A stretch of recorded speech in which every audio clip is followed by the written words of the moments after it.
Desa Ketanggung adalah desa yang menyimpan banyak keindahan dan potensi. Terletak di tengah Desa Nusa Jati dengan luas wilayah 84,52 hektar.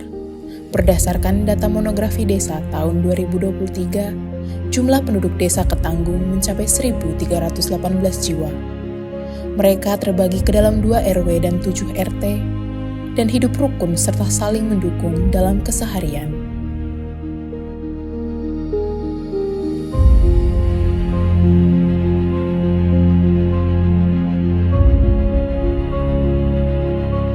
Berbagai fasilitas publik hadir di Desa Ketanggung, mulai dari balai desa,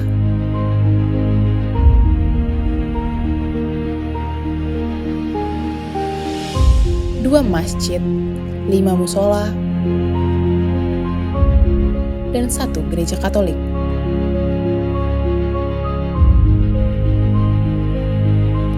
Untuk mendukung generasi muda, desa ini memiliki 1 sekolah dasar,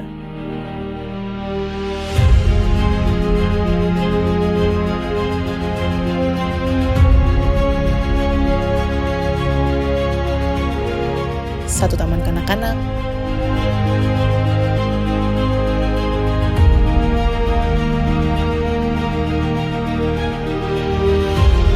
serta posyandu sebagai pusat layanan kesehatan masyarakat. Semua fasilitas ini menjadi penunjang penting bagi kehidupan masyarakat Desa Ketanggung.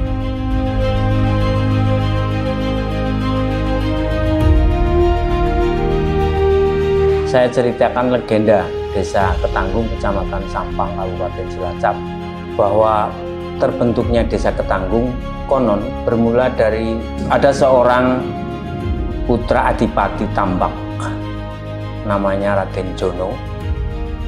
Raden Jono bermimpi dapat menjadi seorang raja Nusantara, manakala bisa membawa pulang mayat yang berbau harum. Begitu konon dalam kisah ini, Raden Jono kemudian mendapatkan mayat yang berbau harum ini di daerah Kuripan, Desa Kuripan, Kecamatan Kesugihan. Kemudian mayat ini dibawalah pulang, maka pulangnya ke timur, ke Tambak, kayak gitu. Terus, dan di sisi lain, sementara tidak hanya Raden Jono yang punya keinginan seperti itu untuk mewujudkan impiannya. Konon ada seorang putra raja, yaitu Raja Mataram, namanya Pangeran Puger atau Raden Puger. Raden Puger juga berkeinginan untuk sama, ingin menjadi Raja Nusantara, manakala bisa mendapatkan seorang mayat yang aromanya harum mewangi gitu. Kemudian bertemulah rombongan dari Raden Jono dan Raden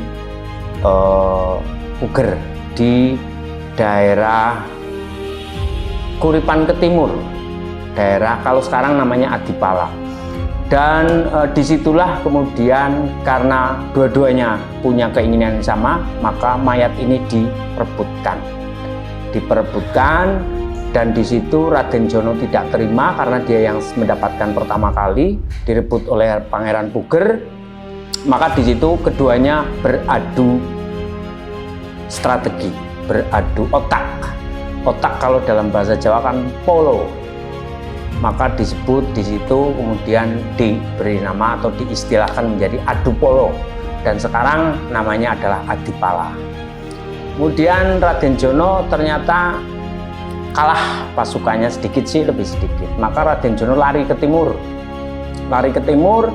dan di wilayah timur kemudian oleh Pangeran Puger ini Raden Jono diteriaki dengan istilah maling gitu. Penduduk kan kemudian menjadi was-was, maka dikejarlah Raden Jono ini oleh penduduk setempat, dikeroyok oleh penduduk setempat. Maka konon daerah itu sekarang disebut Kroya, yang berasal dari Raden Jono yang dikeroyok.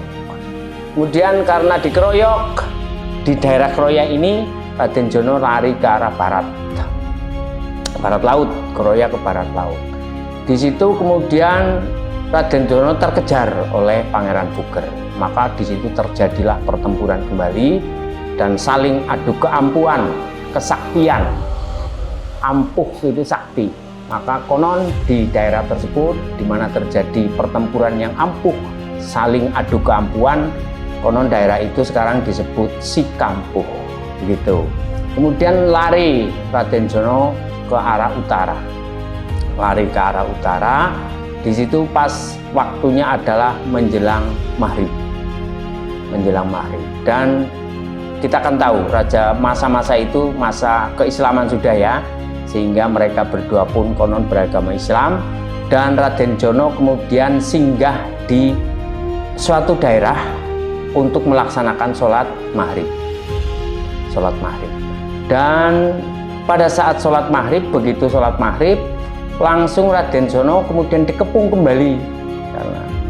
Karenanya begitu sholat maghrib, tak sempat untuk melakukan aktivitas pasca sholat, larilah Raden Jono ke arah utara. Dan pada saat lari, kemudian Raden Jono tidak sempat untuk membawa teken.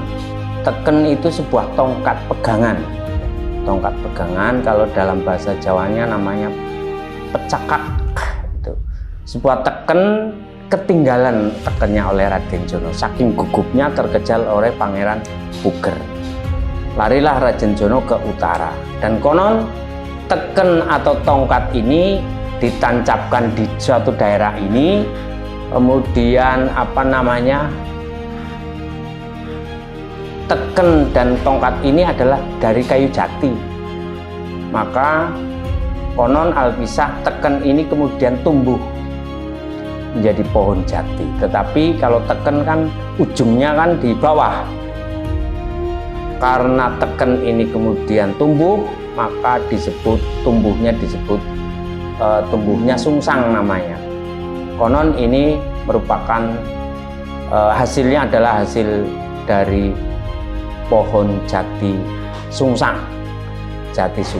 Dan karena waktu yang begitu mepet, tanggung, belum sempat zikir, itu namanya tanggung, aku ora sempat zikir. Dan pasca itu Raden Jono kemudian lari ke utara. Alhasil daerah ini kemudian disebut Ketanggung. Dan teken ini tadi yang tumbuh menjadi jati, yang tumbuhnya adalah sungsang, disebut jati sungsang. Inilah yang merupakan ikon desa Ketanggung.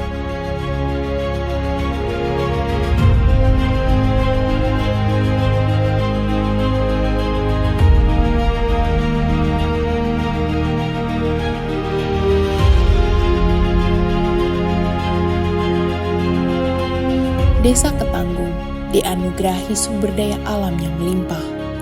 Kehidupan masyarakat sangat erat dengan alam, membangun hubungan yang saling menguatkan. Setiap musim tanam, setiap panen, dan setiap tetes hujan menjadi bagian dari cerita panjang Desa Ketanggung, membangun hubungan yang saling menguatkan antara manusia dan lingkungannya. Dari tangan-tangan kreatif masyarakat, lahir berbagai produk UMKM yang menjadi kebanggaan Desa Ketanggung. Setiap usaha yang dijalankan mencerminkan semangat kemandirian, kerja keras, dan inovasi warga dalam mengembangkan perekonomian desa. Di bidang pertanian, hadir garasi melon yang menghasilkan buah melon segar dan manis, menjadi komoditas unggulan yang tidak hanya dinikmati oleh warga sekitar, tetapi juga dipasarkan keluar daerah.